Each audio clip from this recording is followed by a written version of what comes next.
এক ভাই প্রশ্ন করেছেন, ঠান্ডা খাওয়া কি জায়েজ? ভাই, ঠান্ডা কি জিনিস তা বুঝতে হবে।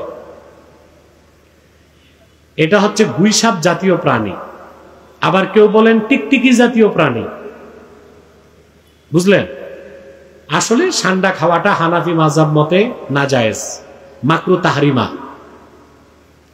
আবু দাউদ শরীফের একটা হাদিস আছে, আল্লাহ রাসূল সাল্লাল্লাহু আলাইহি ওয়াসাল্লাম ইরশাদ করেছেন, নাহা রাসূলুল্লাহ সাল্লাল্লাহু আলাইহি ওয়াসাল্লাম আন আকলি লাহমি দাব্বে।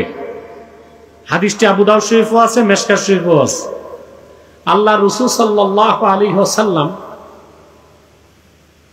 দব এর গোশত খেতে নিষেধ করছেন। এই দব ব্যাখ্যায় অনেকে লিখছেন গুইসাপ, অনেকে বলছেন ষান্ডা। কথা বুঝতে পারছেন? তা হানাফি মাযহাব মতে ষান্ডাটা কি বিজ্ঞানীরা বলতেছে টিকটিকি জাতীয় প্রাণী, আর দেখতে দেখা যায় অনেকটা গুইসাপের মতো। সর্বোপরি ওলামায়ে কেরাম হানাফিদের ফতোয়া এটাই, ষান্ডা খাওয়া মাকরুহে তাহরিমা, যেহেতু হাদিস শরীফে নিষেধ এসেছে। আর একটা রওয়ায়াত আছে বুখারী শরীফে যে রাসূল করিম সাল্লাল্লাহু আলাইহি সাল্লামের সামনে সাহাবায়ে কেরাম খেয়েছিলেন, আল্লাহ রাসূল সাল্লাল্লাহু আলাইহি সাল্লাম ধরেন নাই, আবার সাহাবায়ে কেরামকে কঠোরভাবে নিষেধ করেন নাই। তো উসুল হচ্ছে যে কোনো হাদিস দিয়ে যদি হিল্লত সাবেত হয় আর কোনো হাদিস দিয়ে হুরমত সাবেত হয়, ইদা তাআরাজাতিল হিল্লাতু ওয়াল হুরমাতু ফাতুরাজ্জাহুল হুরমা। বুখারীর একটা রওয়ায়াত থেকে দেখা যায় খাওয়া যায়, আবু দাউদের রওয়ায়াত থেকে দেখা যায় খাওয়া যায় না। তো উসুল অনুযায়ী হানাফিগণ সিদ্ধান্ত নিয়েছেন যে হাদিসে নাহি আসছে, নাহি খাওয়া যাবে না, ওইটার উপর আমল করতে হবে। এই জন্য হানাফিদের মতে এটা মাকরুহে তাহরিমা, হারামের কাছাকাছি। ঠিক আছে?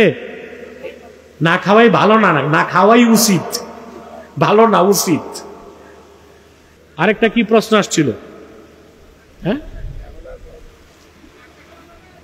কাকড়া খাওয়া জায়েজ না? না না, কাকড়া খাওয়া যাবে না, কাকড়া খাওয়া হারাম হানাফি মাযহাবে, শাফিরা খায়। মেয়ে বিয়ে রাজি না, অথচ মেয়ের বাবা মা মেয়েকে জোর করে, বাবা মা মেয়েকে জোর করে বিয়ে দিতে চায়, এই বিয়ে কি হবে? বিয়ে হবে, কিন্তু মেয়ের উপর জুলুম করার গুনাহ হবে বাবা মা। নাভির নিচে হাত বাঁধার দলিল আছে, আছে তো অসংখ্য হাদিস আছে। আবু দাউদ শরীফের, তিরমিজির হাদিস, ইয়াদাউল ইউমনা আলাল ইউসরা তাহতা সুররা, পুরুষ ব্যক্তি বাম হাতের উপর ডান হাত ধরবে, নাভির নিচে বাঁধবে।